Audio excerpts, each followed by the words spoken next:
ओम। गायत्री मंत्र की महिमा अपार है। किसी भी योग, ध्यान, ज्ञान, कर्म मार्ग अथवा तंत्र मंत्र यंत्र से जो भी सिद्धियां शक्तियां मिलती हैं, वो सब गायत्री मंत्र से साधक को प्राप्त होती है। यूं तो कई साधक कहेंगे हमें कुछ नहीं चाहिए। बोले भले ही कुछ न कुछ तो चाहिए, और मानवीय प्रकृति है कि यदि साधना से, व्यापार से या किसी भी चीज से कुछ प्राप्ति नहीं होती तो उसमें करने में रुचि नहीं होती। इसलिए अथर्ववेद ने एक मंत्र में इसकी महिमा का गान किया, जिसके बारे में पूर्व वीडियोस में आपको बताया गया। ओम स्तुता मया वरदा वेद माता प्रचोदयन्ताम पावमानी द्विजानाम आयु प्राणम प्रजाम पशुम कीर्तिम द्रविणम ब्रह्म वर्चसम मह्यम दत्वा व्रजत ब्रह्मलोकम। इसके पहले के वीडियो में ब्रह्म वर्चस की चर्चा की गई, आत्मबल की चर्चा की गई कि संसार में दुख का मूल कारण है भय। हम जब सात्विक हो जाते हैं तो सात्विक पुरुषों के लक्षण भगवान कृष्ण ने गीता में बताया है। उसमें पहला लक्षण बताया है अभय। हमें स्वास्थ्य खराब होने का भय सताता है, धन हानि का भय सताता है, भविष्य में क्या होगा इसकी चिंता रहती है। तो हम बार बार कहते हैं कि जो डर गया समझो मर गया। आत्मबल की चर्चा पहले के वीडियो में की गई। इसका आखिरी लाभ जो मिलता है वह है व्रजत ब्रह्मलोकम, ब्रह्मलोक की प्राप्ति होती है। ये ब्रह्मलोक क्या है? 7 लोकों को अक्सर हम लोग सुनते हैं, भू भुव स्वः मह जन सत्यम। ईश्वर स्वयं सत्य है, सत्यम परम धीमहि। परमात्मा के लिए सत्य कहा गया है कि ईश्वर सत्य है, शाश्वत है, सनातन है, और उसी सत्य के साथ एकाकार होना, आत्म तत्व को प्राप्त करना, आत्म तत्व में विलीन होना, ईश्वरमय हो जाना, यही ब्रह्मलोक की उपलब्धि है। हर जीव, हर मनुष्य का अंतिम लक्ष्य यही होता है कि वो आत्म स्वरूप को प्राप्त कर ले, ईश्वरमय हो जाए, अपने आप तक पहुंच जाए। अध्यात्म की यात्रा वास्तव में बाहर ढूंढने, खोजने या कहीं जाने की यात्रा नहीं, बल्कि अपने आप को ही प्राप्त कर लेने की यात्रा है, अर्थात ईश्वर को प्राप्त करने की यात्रा है। लोगों के मन में विचार आता है कि स्वर्ग बहुत अच्छी चीज है, हम इस साधना से स्वर्ग क्यों नहीं पहुंच रहे? ये तो ब्रह्मलोक बता रहा है। ये स्वर्ग लोक से भी ऊपर ब्रह्मलोक है।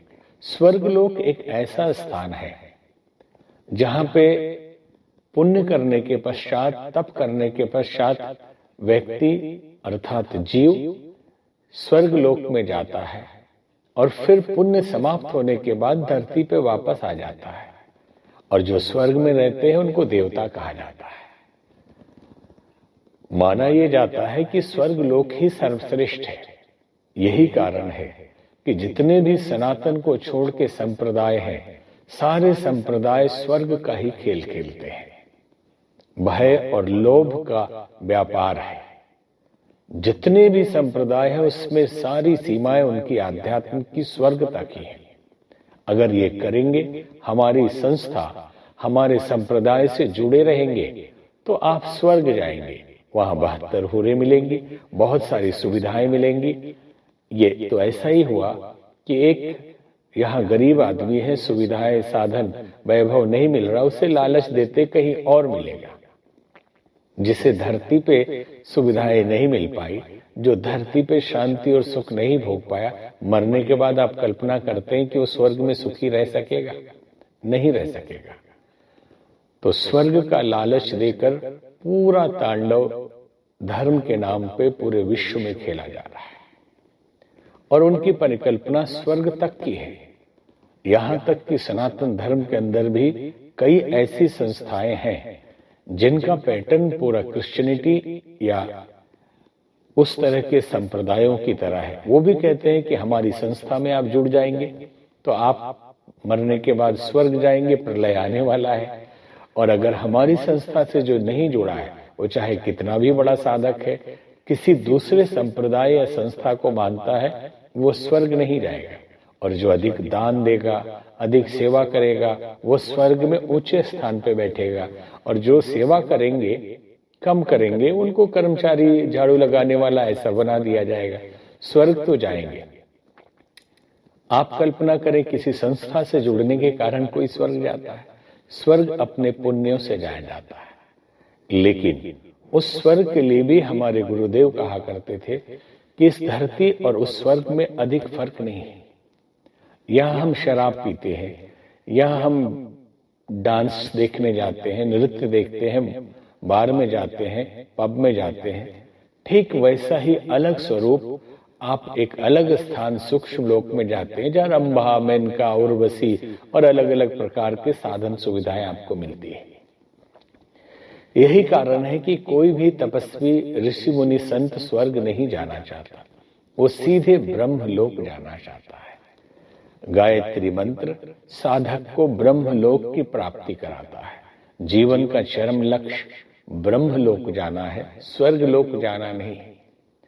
अतः अगर आप बहुत अन्य कठिन साधनाएं नहीं कर पाते हैं, साधारण सी गायत्री मंत्र का जप करें तो आपको आयु, प्राण, प्रजा, पशु, कीर्ति, धन, वैभव, आत्मबल सब तो प्राप्त होगा ही, शरीर छूटना शाश्वत है।